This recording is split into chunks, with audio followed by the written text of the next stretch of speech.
How you feeling today? I am in a lot of pain, but pushing through. How about you? I'm doing good. Do you need to reschedule? No, you know what? Because this situation I'm in is chronic, and so it's either stop my life and do nothing or have fun with it, And so today I'm choosing joy within the pain. Okay. All right now. I love that. I love that for the both of us. Okay. Yeah. I won't let you take my voice from me. I won't be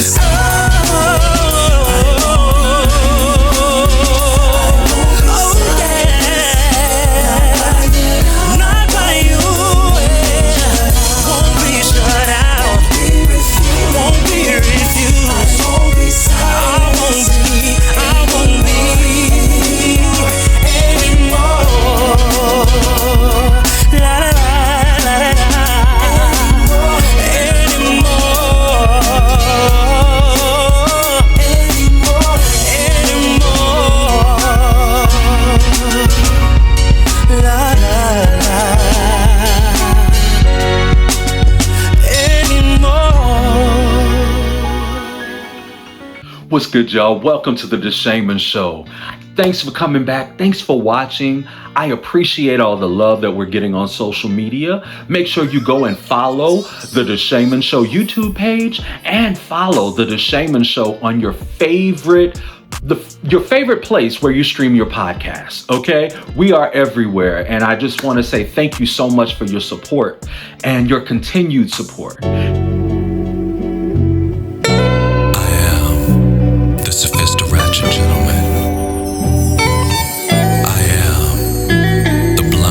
Savage.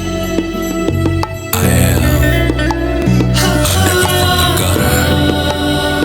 I am Deshaymond. I am not afraid to fail. I am so not afraid to fail. I will try anything that I want to do. Will I do it at my best the first time or second time? Probably not. Will every idea that I have work? But I'm going to do it anyway. I'm going to do it anyway. It may not work. I don't care. But I am not afraid to fail because I know that each failure brings me closer and closer and closer to getting it right, to the win. It's all about that W.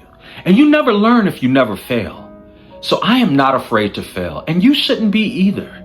Go do that thing. Go do that thing that you've been wanting to do, but you were afraid that it wouldn't work out, or you were afraid that you weren't good enough, or you're afraid that people will judge you. Fuck them people. Fuck the judgment. What anyone else has to say about you is their business. Do it. Be it. Do what you're supposed to do. Do what you want to do. Try anything. Don't be afraid to fail. And most importantly, when nobody else loves you, you gotta love you way more and love yourself enough to do. Go for it. Do it. Be it. Mwah. Be better, y'all. Now, we have a great show for you today. We sit down with Latin artist Natalis Ruby, and she tells us all about her story, her music, her new album project, and we also feature some of her music in What I'm Listening to Today. And also, in our Fine Black Man segment, we are diving deep into the layers of the beautiful and sexy and fine black man that is Academy Award winner Michael B.Jordan. Listen, y'all, I have loved him my whole life. Okay? That part right there. He is brilliantly talented and just seems like he has the most beautiful heart. His love for his mom and his family and for his craft and taking care of the people around him is just, oh my God. It just warms my heart, and it really makes me wish that I knew who he was, that I could sit down and have conversations with him. Such an amazing person, such an amazing artist and actor. I'm so proud of him and so grateful that I could witness him winning that Oscar on Oscar Sunday. And, just be proud of him because he's such a bright beacon of light for Black men, for young Black men, for Black millennials, for men and women all over the world. He's an amazing beacon of hope. And he is that blueprint of what you know a Black man to be. He definitely personifies that. So yes, we will definitely get into that. And I got a special Uncle D's wisdom for y'all today. So I just want to let you guys know that my single Fire Love is available now on all streaming platforms, YouTube, Spotify, Apple Music, you name it, it's there. Please go check it out. It's such an amazing song, and I'm getting such great feedback for it. I just want the world to hear it. So do me a favor, go and support it. Go like it on your favorite streaming platform, add it to your playlist, share it with a friend. It's such an amazing song, and the story features the characters from my upcoming novel, which is also my upcoming album as well. It's called Roses, and the novel is called Roses as well. And it features my two lead characters, Versailles Elliott Rose, as well as Jabari Ali Davis. And I'll be talking more about them in the coming weeks. And, just letting you guys know how the novel is unfolding and what I'm doing to pour into these characters and how I am using these characters to tell the stories of the songs in my next album and all of the messages that I want to send and how it all ties into the novel. And I'm just so excited about it. I can't wait to share more with you guys and all of the things as far as podcast shows that I have coming up and all of the great things I want to do. So definitely stay tuned to the Deshaymond Show. We are going to fill you in on all of that. All right. Now listen, I am so excited because I'm about to share with you guys the sit down conversation that I had with Natalis Ruby. She's such an amazing artist, musician, producer, songwriter, all of the things. And most importantly, she has an amazing heart and such a beautiful story. She talks about her relationship with her father. She also talks about her history in music. She talks about why she does this. And I know you guys have probably heard me say it before, but the why is so important.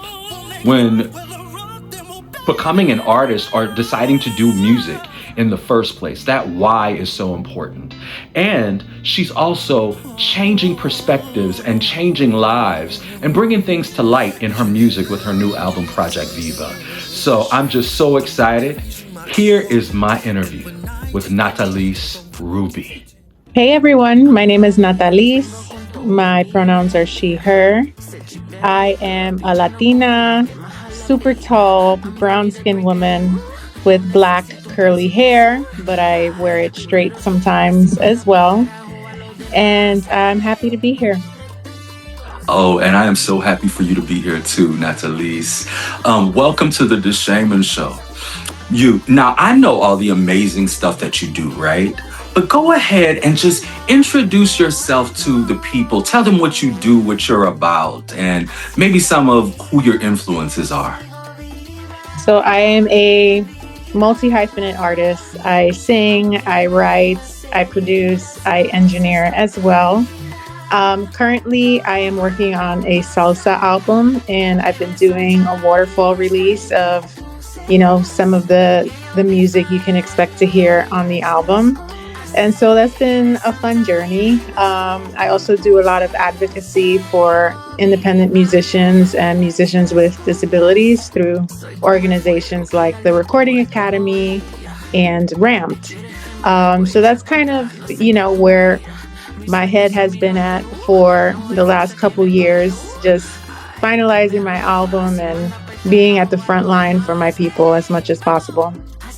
I love that. I love that. And you and I met through the organization RAMPed, Recording Artists and Music Professionals with Disabilities. And we both serve on the executive committee. So, you That's know, right. yes, you know, really, really great organization founded by Lachi, an amazing singer, songwriter, producer, multi hyphenate artist as well, who provides so many opportunities for music professionals with disabilities in this world, basically, because we are a global organization. And I'm so happy you're here, Natalis. Now, I do want to get your I am affirmation. I am powerful. I love that. I love that. Tell us why you're powerful. Well, actually, it is my North Star. I don't feel quite powerful right now, but I'm Okay. saying it because that's kind of what I'm building myself up to be. Absolutely. I love that, you know, and our affirmations are definitely who we want to become and how we want to feel about ourselves. So you say it to manifest it, right? And That's you are right. powerful. You are Thank powerful, you. Natalie. You are powerful. I mean, just what you do in the industry and your music, your voice, your talent, you are definitely powerful. So thank you again for being on the Deshaymond Show today. I want to start. Let's talk about why you do music. Why did you start doing music? Who were your inspirations? What made you take this crazy career on? My family tells me stories from back when I was 3 and 4 years old that I was always singing along to, jingles for commercials and the intro to novelas. And so I think music is just something that has always been with me. Feel like, it kind of chose me because not everyone in my family is a musician. But my dad he was a percussionist, and he played mainly in the salsa genres. And he was a DJ as well. So growing up, playtime looked a lot like mixing records and listening to songs in like all kinds of genres, being from New York. There was a Mhm. mix of disco and, what was becoming hip hop, and Right. salsa was also, getting a new energy. And then Uh-huh. there was freestyle. So I had a lot of like sound influences in my upbringing that I think just kind of play into the artist that I'm in today. I feel like Uh-huh. that exposure kind of just like molded my brain to have all of these melodies and rhythms and genres just having fun at one time, if that makes sense. No, that makes perfect sense. And it's just so funny. We have that in common because my dad, he died when I was really young, 7.5. But, he was also a DJ and, he did Zydeco music. He did blues. He was a singer. He was a percussionist. You know, all of his friends were musicians. So it's like I got it honest. You know what I'm saying? And I think you did too. He was training your ear. I think they do that to us. They From train very young. us, very Yeah. young, and they just hope we get the spark for it, and it seems like we both did. And I'm so happy that your father did that with you because that's the most fun I ever had with my dad. I remember those times. So tell me a little bit more about your dad. I know you told an amazing story on social media about him. You mind sharing that with us? Yeah, of course. So sorry for your loss. Oh Uh, no. like you, similarly, I lost my dad when I was very young, at around the age of 15. But Oh, he kind of was, what's the right word to describe him? I guess I would say the life of the party. He was like that kind right. of guy Mhm. where, you can find him on any day sitting in the park playing congas with his friends, or, working on his DJ set at home. So he was just always a bundle of joy and fun to be around. His birthday was on New Year's Eve. So Wow. you can imagine how that played into his personality. You know, I can every only year imagine. started off and he was at the center of it. Oh yeah, Capricorn energy too. I love it. Yes, I love me a exactly. Capricorn. Yeah, and you know, we were very close. Definitely consider myself a daddy's girl, even though, Oh, you know, when I got older and I was a teenager, mhm, developmentally so, I was kind of like rebellious about some decisions my parents had made. But, mhm. you know, at the end of the day, he was very loving and plays a huge role in why I do salsa music today. I feel like since his passing, whenever I listen to salsa music, that is when I feel his presence the most. And so, in making the music, I feel like I'm still in conversation with him, like I'm still having a dance with him, if that makes sense. Oh, I love that. I love that. You know what? You got me a little misty over here. I love that. Aw. But that's beautiful. It's beautiful that you have that connection and you guys built that connection while he was still here.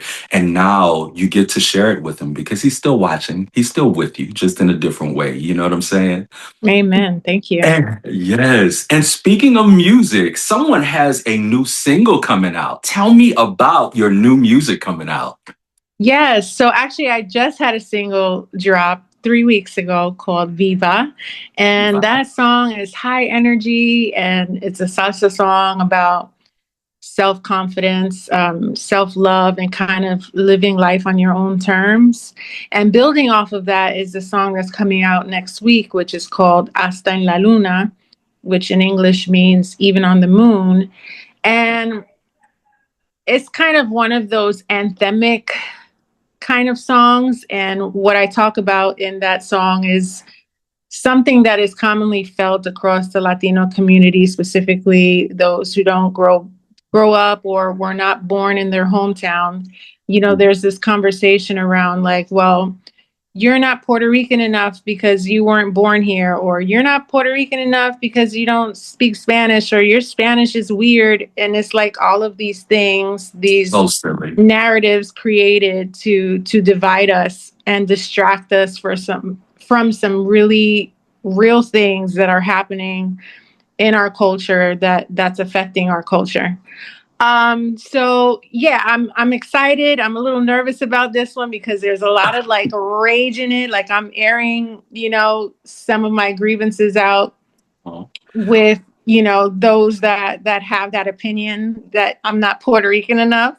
Oh, that's But at the totally same time, ridiculous. it's an invitation. It's an invitation. Uh-huh. It's a cry out for unity. It's a cry out for us to remember who we are, and that in the grand scheme of Mhm. things, in this game we call life, there's Yes. so much common ground that we can connect on because of our culture and where we come from.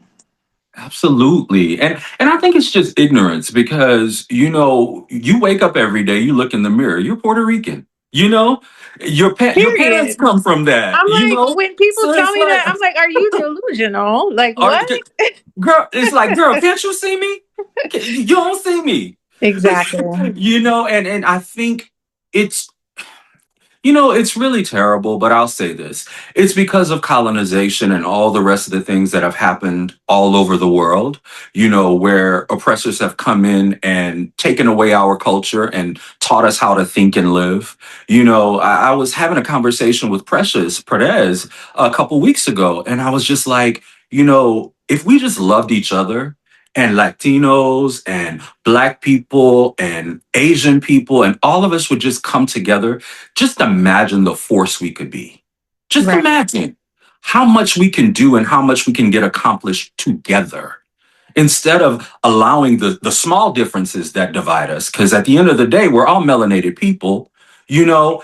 uh, Right. we come together and we could definitely overcome a lot of the oppression that happens, a lot of the division, and a lot of the craziness that's going on in the world right now, So, Absolutely. I man, love I that you just, said that because the song is an invitation and it is a cry out for yes. that, for us to unite because, you know, together individually we're powerful, but together Absolutely. imagine what could be done. The song talks about gentrification. It talks about dividing us as a people. Absolutely. And I hope that if anything, if it doesn't open people's eyes to what's going on, then at least maybe they'll dance to it. Kind of like those Michael Jackson songs where you like, you're Right. dancing and you're like, damn, this feels so good. But then when you listen to what he's He's saying, it's really like saying he's something. really Yes. talking to you about something Hmm. serious. And so Oh gosh. I we'll can't see wait how to it hear plays that one. out. Well, I can't wait to hear it because, that's what great art is, though. When people hate it and people love it all at the same time, at least the people that don't like it, they're still listening. You see what I'm saying? They're Hmm, still hmm. listening, and hopefully they get the energy and the message you were trying to convey. So I think divisive art is always good, and it's not necessarily divisive, it's a unification tool, but at the same time, it makes people think. So that's the best art. I can't wait to hear it. Yes. And at Don't the be end of nervous the about it. day, it's like I understand that music is not made to be felt by everyone. And I, Uh-huh. as a human being, am not made to be perfect, but to be myself. And Absolutely. so that's all I can do.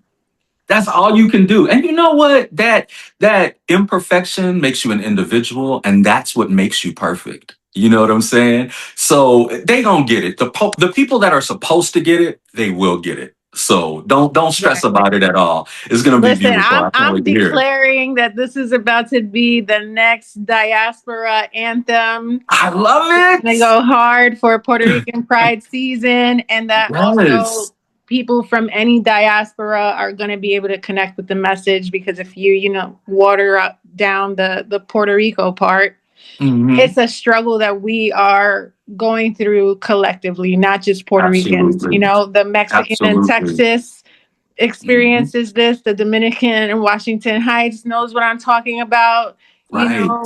And so, yeah, I'm excited. Yep. And you know what? The black folks in Harlem are going to know what you're talking about too. You Period. see what I'm saying? They're going to understand it because we've been through it. And that's why I always stress Latinos and blacks, we need to come together because we are so much better together. We have so much more in common Yeah. than we do differences. We could literally change this country for the better if we came together. But I cannot wait to hear that song. I want to switch gears a little bit and I want to talk about disability because I know, I have a disability. Mine is obvious, I'm blind. But would you mind talking about your disability a little bit and what makes what about your disability and disabled artists makes you want to do the advocacy work that you do? Yeah. So I have four autoimmune conditions. Hmm. They're all invisible, so no one really knows what's happening beneath the surface. I guess that's a gift and a curse in some ways. It's a Yeah. gift because, when I present myself, everyone's like, oh, she's fine. But then the Right. curse is like, I'm not fine, actually. Yes. So Oh. I have systemic lupus and I Oh. have discoid lupus. And within those two autoimmune conditions, it creates a cocktail of other things. So most people who have autoimmune conditions, they don't just have one, they have like a Multiple. cocktail of different things that are going on. For me specifically, how it shows up is it affects my energy. I'm lethargic a lot. I get a lot of inflammation, which leads to chronic pain throughout my muscles and my joints. I get some brain fog as well. So there are days where I'm like super sharp and on my A game, and other days where it's like, okay, where am I today? But you know what? You um, still show up, and that's the blessing. and I That's and I really the try. I blessing. try to still show up, and the reason why I choose to advocate for this community is because I feel like, you know, when I was diagnosed with lupus, I'd never even heard of it before. Right. And I feel like it's still a topic that isn't talked about enough. It Not at isn't all. invested in enough. And I feel like, if I can contribute by being a voice and talking to as many people as I can talk to about it, then maybe that could be the ripple effect into something very positive. Yes. If not for me, then, for people in the future that will be impacted by this. As of Yeah. now, Oh. there's no cure, but Mhm. there are a lot of different companies, medical companies, doing research and trials on different medications. I'm actually going to Washington, D.C. in April. There's a big lupus summit that's taking place, and I'm going to speak to some elected officials about the importance of Awesome. investing in this research and taking care of the lupus community. And so, yeah, that's kind of what I go through. I was in I feel denial you. for a long time when I was diagnosed, Well, and now I'm not. Now I'm like, same here, girl. Same here. I was like, this doctor don't know what he's talking about. I'm not going blind. hey, so right now I'm like, I'm working beyond the denial to try to find my power within the situation, Exactly.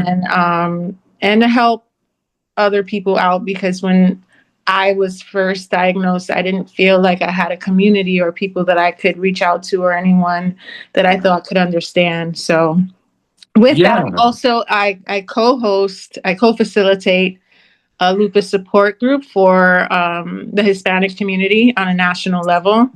We meet every last Saturday of the month at 3 p.m. Eastern Standard Time. So I invite anyone who's impacted by lupus or knows someone, is close with someone who has lupus, to join on in and find a community with us. Oh man, so dope. Such great advocacy work. And is it the Lupus Foundation that you're going to DC with? Yes, the Lupus Foundation of America.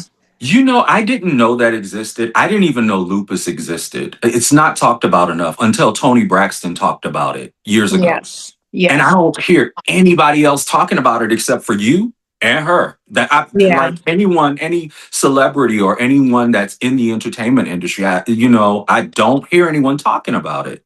And there are so many of us. There's Selena Gomez, Seal as well, Cannon, Nick Cannon. Wow. There were rumors about Michael Jackson also having lupus. Mhm. So I just feel like within the entertainment industry, there's this pressure to Mhm. perform at a high level.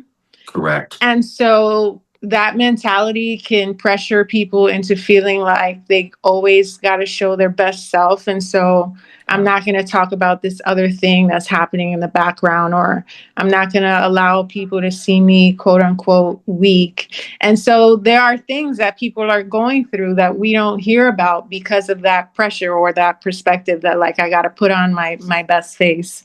And Exactly. so, I love that Tony Braxton is speaking about it. Selena Gomez also does a lot of Oh, advocacy she does. in That's her own awesome. ways. Yeah. And so there are people that are moving and shaking within the movement, but I agree in the sense that, like, there needs to be more of us speaking loudly about it and doing the best we can to bring awareness. Absolutely. And is it true that it affects like melanated people more than it does, our counterparts? Yes, absolutely. Okay. And it affects women more than it affects men. Oh, wow. You know what? You know what? You gave me some homework. I'm definitely going to do some more research on that because, like I said, until I heard Tony Braxton mention lupus, I didn't even know what that was. So Yeah. we definitely need to, in order for people to care and people to show interest and invest in the research that's necessary, we have to know about it. And Right. it's brave people like you and Selena and Tony Braxton, that do this work, and Nick Cannon, like you just told me, that do this work to bring that awareness and advocate so more people can care and we can find you guys a cure. If Yeah. not for this generation, but the next one. For the So thank next. you. Yeah. Yeah. Thank you for the Essentially, work you do. essentially, lupus is an overproduction of white blood cells in your body. And so they're being overproduced because they think that there's an infection in the body, but there isn't an infection in the body. And so what happens is these white blood cells start attacking, anything it wants. And so that's why it affects people on a spectrum as well. And it mimics a lot of other diseases. And so that's kind of why they also call it the mystery disease. And if you look at the logo for the Lupus Foundation of America, it's a question mark because it's literally doing what it wants when it wants and affecting many people in different ways. Oh gosh. Well, thank you for the work that you do. It does not go unnoticed. And everything you do for not only the Lupus Foundation, but for RAMPD, for RAMP, Recording Artists and Music Professionals with Disabilities. So you are the vice president on the executive committee of the member network. Explain to me, why you wanted to do that work, why that part was important to you, especially with that organization. It kind of goes back to what I was saying earlier about, this whole pressure within the music industry to be perfect or to show your best face. I think an organization like Ramped is the voice of people that are like, no, F that. I'm disabled. And I still can, and I still will. And, it's just such a great platform for visibility, and it gives people permission to identify themselves in that way, if that's what they want, and it gives access, it offers community. And I think that that's something important. It's definitely important in this music business because this is not an easy business, people. I say that all the time. This is not an easy business, but if you are a person with disabilities and you're an artist or a music professional, the community has done so much for me. It's done so much for so many people. And listen, we love people. We love professional members. So if you're out there doing it, you have a disability, and you want to be a part of the solution, come join us at RAMPed at rampd.org. So switching gears here, I love, love, love your song, Barrio. Can you tell me? That's my favorite. I love it. I listen to it probably 2 or 3 times a week. Give me the inspiration for that song and, kind of what made you write it and sing it the way that you did. Beautiful, beautiful voice. Thank you. The inspiration for this song came in at around 2020 or so. And I think during that time, a lot of us were having a very introspective experience where we were kind of going within and thinking about life very differently. And so within, my process, my journey within, I started to reflect on my childhood and have this deep sense of nostalgia for what was home for me during a certain point of my life. And living in Puerto Rico, even though I was only there for a few years of my childhood, those years were very impressionable. And so when I started writing that song, it was almost like a love letter to the communities that raised me, specifically a love letter to my grandmother and the knowledge that she instilled in me the years that I lived with her, and an ode to the house that raised me and my cousins to be who we are today. And so there's a lot of that emotion in it. At the same time, it's also a love letter to where I grew up with my parents in the Lower East Side, like seeing my father in the park, sitting on the bench, playing the congas with his friends at night and riding my little scooter with my sister, and all those memories that, though they're very distant, they feel so now and embedded in who I am today. Oh man, yes, perfectly said. Listen, you guys, if you have not heard Barrio, go listen to that. Go listen to Viva, and definitely stream the new single that's coming out on Friday. And what is it called, Natalis? Hasta en la Luna. Okay, girl, I don't know if I can say that. Okay. Hasta, hold on, I want to get it right. Let's do it together. Hasta En in la Luna. La Luna. There Okay. you said it. All right now. Hasta in El Luna. La Luna. La Luna. Hasta en La Luna. Girl, you're going to have to help me with some of this That was Spanish, okay? perfect. That was great. Okay. All right. That Well, was I'm getting great. there. I'm getting there. Well, tell me, Natalie, what do you have coming up? I know you have the single that's dropping on Friday. What else are you working on right now? You working on the album?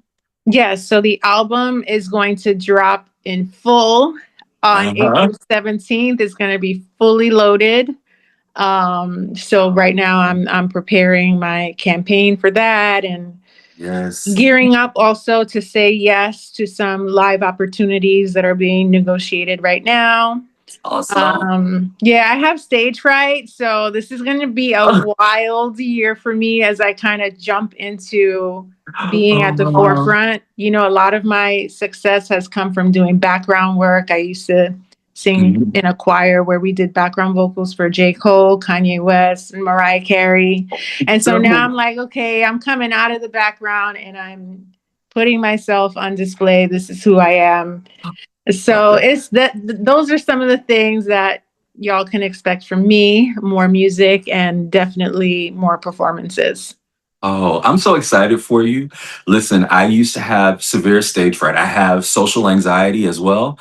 So sometimes I'm weird. Sometimes I'm like clumsy and kooky. And sometimes just on stage, it was almost debilitating for me. Blindness actually helped that a lot for me. I'll Oh, be honest with you. I'll wow. be honest, but you will definitely overcome it because your gift is so special and so beautiful. People want to hear that. People need to hear that. It's healing. It's that healing energy. So best of luck to you. Best wishes. Oh my gosh. Anything else you want to share with us before we go? Yes, if this interview resonated with you and you would like to learn more about me, you can go to my website, which is natalisruby.com, and you can follow me on all socials. My handle is at Natalis Ruby. And pre-save no, not pre-save, because when you post this, it's probably going to be out already. Yes, it's gonna be out. Go listen to my new song. It's linked in my website and on all my social channels. Yes, and Thank we will put you. it in the description for the interview when we do post this on YouTube and Spotify and everywhere else. So, Nathalise, I have one more question for you. Okay. And this is always the deep question. Like Precious was like, ooh. And Lachi was like, ooh, that's deep. But Okay. I'm what? scared now. Don't Don't be scare scared. You got this. You got this. What would you like your legacy to be when you're gone from here, when the music lives on and all of that stuff? What would you like your legacy to be? I would like for people to remember me as someone who made music that brought people together and inspired emotions.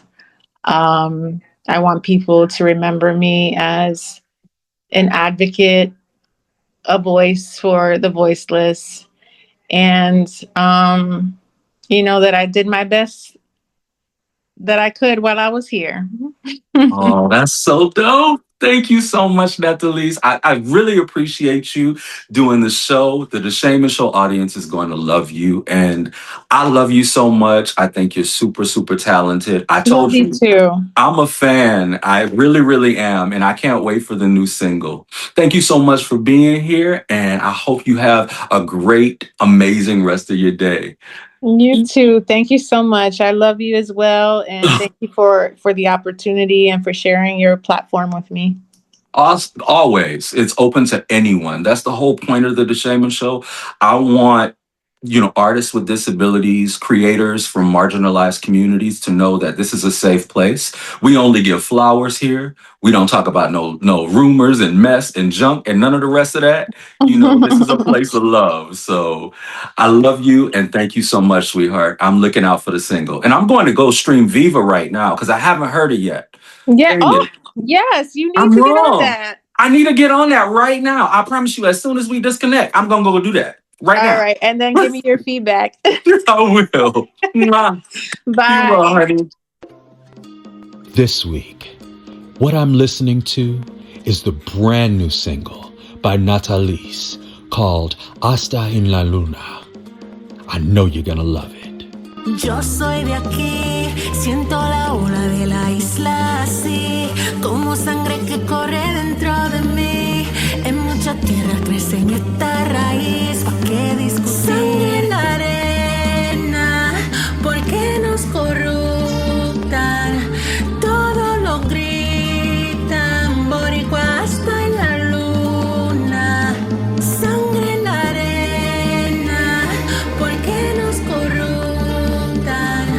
Todo lo gritan, boricua hasta en la luna. ¿Tú no eres de aquí? ¿Qué? No eres de aquí. Hombre. Ay, hombre, no. Puerto Rico lo hace mejor. Eso me incluye a mi señor. Sí, señor. En guerra avisa. No muere gente, no quieren pelear. Estoy no pendiente. No quieren nuestra alegría. Porque al final del día tus penas son mías. Solo quieren identificar, dividir y conquistar. Pero somos boricuas. Hasta en la luna. Hasta en la luna. Hasta en la luna. Hasta en la luna. Hasta en la luna llena, bailamos bomba, la bomba buena. Hasta en la luna llena, bailamos bomba, la bomba buena. Ni de aquí, no señor, ni de allá, no. Si una vez te has sentido ni de aquí, ni de allá, ni de aquí, no señor, ni de allá, no. Si una vez te has sentido ni de aquí, ni de allá. Hasta en la luna. Hasta en la luna. Hasta en la luna. Hasta en la luna. Hasta en la luna llena, bailamos bomba, la bomba buena. Hasta en la luna llena, bailamos bomba, la bomba buena. Ni de aquí, no señor, ni de allá, no. Si una vez te has sentido ni de aquí, ni de allá, ni de aquí, no señor, ni de allá, no. Si una vez te has sentido ni de aquí, ni de allá.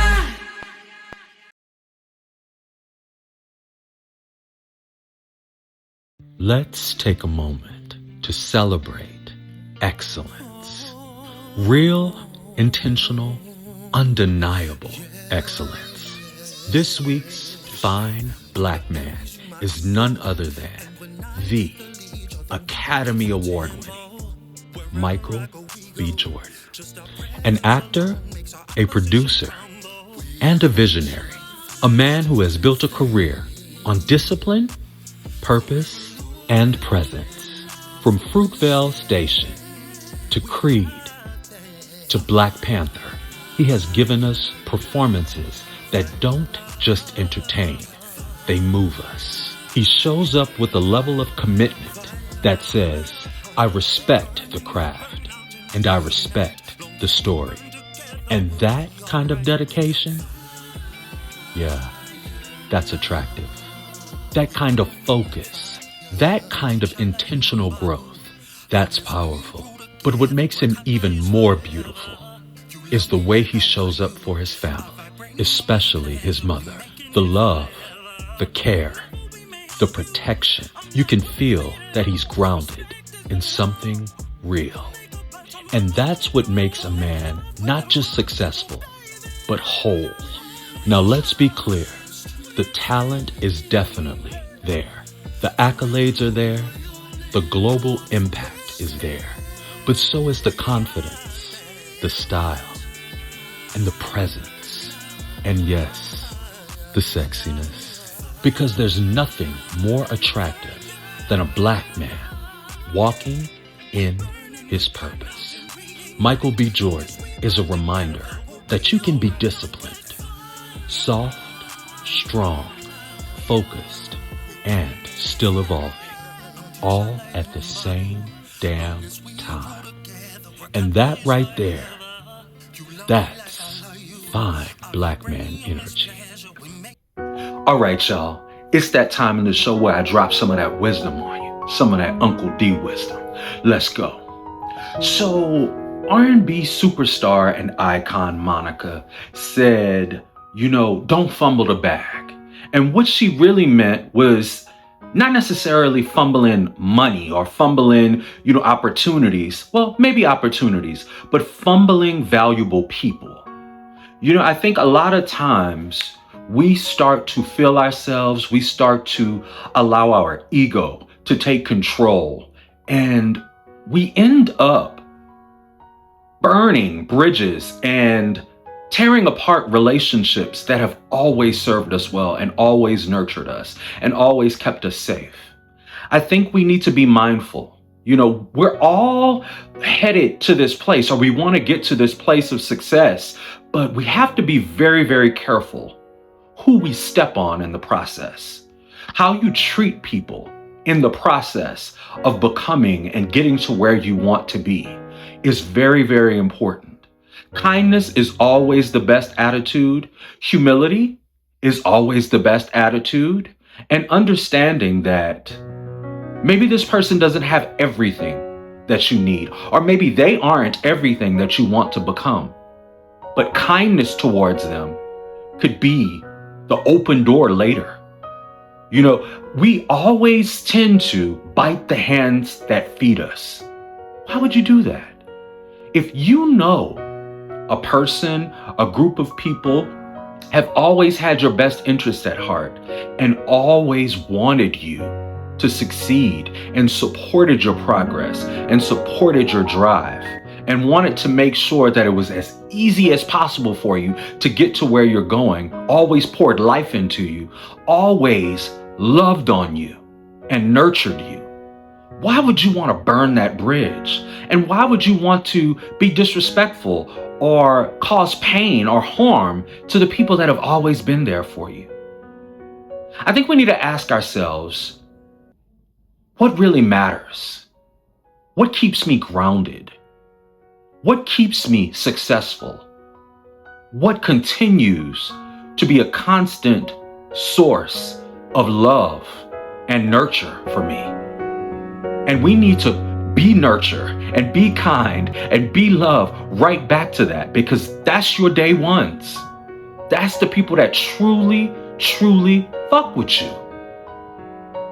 If you burn all of those bridges, just like you go up the ladder, when you come down, you're going to see those same people and you're going to need those same people.